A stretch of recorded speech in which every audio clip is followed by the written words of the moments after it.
Welcome to the bird media. నేను మీ పవన్ కృష్ణమూర్తి. ముందుగానే చెప్పామండి, ఇది రాష్ట్రానికి సంబంధించినటువంటి సమస్య కాదు, ఇది కేవలం ఆ ఇద్దరు వ్యక్తులకి సంబంధించినటువంటి సమస్య. సరే, ఎవరు ట్రాప్ చేశారు, ఎక్కడ ట్రాప్ చేశారు, ఏ విధంగా రికార్డ్స్ చేసుకున్నారు, ఇవన్నీ కూడా ఆ ప్లాన్లో భాగమా కాదా అనేటువంటి విషయాలని చాలా స్పష్టంగా మాట్లాడడం జరిగింది.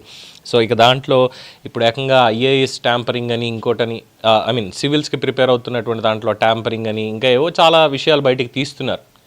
ఇది జనసేన ఎమ్మెల్యే అనేటువంటిది కాకుండా అక్కడ ఉన్నటువంటి వ్యక్తికి ఆ పవర్ని అబ్యూస్ చేయడం కోసం ఏం చేశారు అనేటువంటిది. సరే, ఇక మనోడు కూడా ఎమోషనల్గా కనెక్ట్ అయిపోయాడు కాబట్టి మరి ఏం జరిగిందో తెలియదు. సరికొత్తగా ఇంకొక వీడియో వచ్చింది. ఇందులో ఏంటంటే ముందంతా నన్ను మోసం చేశాడు అనేటువంటి పాయింట్ వచ్చి తర్వాత నియోజకవర్గ ఇన్ఛార్జ్గా ఉన్నటువంటి తాతంశెట్టి నాగేంద్ర మీదకి ఈ ఆరోపణల పర్వం అంతా ముందుకెళ్ళి ఇక్కడ ఇంకొక సరికొత్త వీడియోలో నా బేబీని బ్యాట్ చేయొద్దు, జనసేన తెలుగుదేశం పార్టీ నాయకులు కార్యకర్తలకు చెప్పేది ఇదే, ఇదంతా నాగేంద్ర చేసినటువంటి ఆరోపణలు దీంట్లో ఇలా వచ్చాయి, నన్ను వ్యక్తిత్వ హననం చేస్తూ అరవ శ్రీధర్ చాలా అమాయకుడు అని కాంటాక్ట్ సర్టిఫికెట్ ఇచ్చుకుంటుంది పాపం ఆ హర్ష వీణ. ఒకసారి ఆ వీడియో మీరు కూడా చూడండి.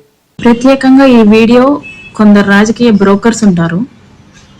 రైల్వే కోడూరు జనసేన పార్టీకి ఒక బ్రోకర్ ఉన్నాడు, పేరు తాతంశెట్టి నాగేంద్ర. ఎస్పెషల్లీ ఇది నీకే. నేను from the first day of this issue నేను నీకు చెప్తున్నా, పాలిటిక్స్ వద్దు, జరిగిన దాని గురించి మాత్రమే మాట్లాడు అనేసి. నీకెందుకు తాతంశెట్టి అంత ఇంట్రెస్ట్? నాకు అర్థం కావట్లా.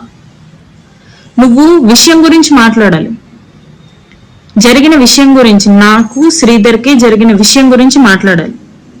పాత కేసులు అంటావు, యూపీఎస్సీ అంటావు. శ్రీధర్ పెళ్లి చేసుకునేటప్పుడు నువ్వు యూపీఎస్సీకి ప్రిపేర్ అవుతున్నావు కాబట్టి నేను పెళ్లి చేసుకుంటున్నాను అనేసి చెప్పలేదు. నువ్వు నాకు కావాలి, నేను నిన్ను లవ్ చేస్తున్నాను కాబట్టి పెళ్లి చేసుకుంటాను అనేసి చెప్పాడు. కాదని చెప్పమని చెప్పండి. యూపీఎస్సీకి చదువుతుంది కాబట్టే పెళ్లి చేసుకుంటున్నాడు అన్న స్వలాభంతో అయితే శ్రీధర్ లేడు. UPSC is a professional thing. నా పర్సనల్ శ్రీధర్. ప్రొఫెషనల్ని పర్సనల్ని కంబైన్ చేసి శ్రీధర్ని బ్యాడ్ చేయకండి. ఎందుకంటే శ్రీధర్ యూపీఎస్సీ చదువుతున్నాను కాబట్టి నాకు మాట ఇవ్వలేదు పెళ్లి చేసుకుంటాననేసి. నేను ప్రెగ్నెంట్ అయ్యాను, ప్రేమిస్తున్నాను, నువ్వు నాకు నా లైఫ్లో కావాలి అన్నాడు కాబట్టి పెళ్లి చేసుకుంటా అనేసి అన్నాడు. సో అక్కడ శ్రీధర్ని బ్యాడ్ చేయకండి మీరు. శ్రీధర్ ఏంటో నాకు తెలుసు, కాకపోతే ఎందుకు ఇలా మోసం చేశాడో అనేది నేను కనుక్కోవాల్సిన పాయింట్. చూసారుగా వీడియో ఫస్ట్ లీకేజ్ స్టార్ట్ అయింది. అది ఆవేశంతో ఆక్రోశంతో కాదు, పక్కా ప్లాన్ ప్రకారం. సెకండ్ థింగ్, బ్లాక్మెయిల్ రాజకీయాలు, 20 కోట్ల డిమాండు, ఆ తర్వాత బెదిరింపులు, ఇవన్నీ అయ్యాయి. ఇక అబార్షన్కి సంబంధించినటువంటి విషయాలు బయటకు వచ్చాయి. ఆ తర్వాత సివిల్స్కి సంబంధించి వచ్చాయి. ఆ తర్వాత 3 కోట్ల రూపాయల ముడుపు అవినీతికి సంబంధించి వచ్చాయి. ఆ తర్వాత గతంలోనే 2018-17 ఆ మూమెంట్లో జరిగినటువంటి కేసు వివరాలు బయటకు వచ్చాయి. ఆ తర్వాత వరుసగా పట్టుకుంటూ బయటకు వచ్చాయి. ఇక పూర్తిగా మునిగిపోతున్నాను, ఎందుకు వచ్చింది, వీటితో సెటిల్ అయిపోతే పోతుందేమో అనేటువంటి పాయింటా, ఆర్ఎల్స్ ఇంకేమైనా ఉన్నాయో తెలియదు, కానీ ఇది వచ్చినటువంటి వీడియో.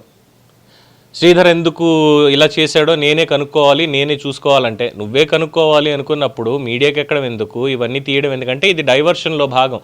లడ్డూ కల్తీ వివాదానికి సంబంధించినటువంటి అత్యంత కీలకమైనటువంటి ఆధారాలు చర్చ జరుగుతున్నటువంటి నేపథ్యంలో ఇది ఒక డైవర్షన్లో భాగంగా వచ్చింది తప్పితే ఇంకొకటి కానే కాదు. ఆఫ్టర్ డైవర్షన్ ఇంకా చాలా చండాలమైనటువంటి పనులు చేశారు అన్నది రిపోర్ట్లో బయటపడితే దాన్ని కూడా కవర్ చేయడం కోసం అని చెప్పి అంబటి రాంబాబు మాట్లాడడం కావచ్చు, జోగి రమేష్ కావచ్చు, లేదంటే మొత్తం అందరూ గుళ్ళకి గోపురాలకి తిరగడం, ప్రసాద నిందా పరిహార హోమం అంటూ మొదలుపెట్టడం, క్యాట్ వాకులు చేసుకుంటున్నటువంటి కరుణాకర్ రెడ్డిని చూడడం, ఇవన్నీ కూడా డైవర్షన్లో భాగంగానే వచ్చాయి.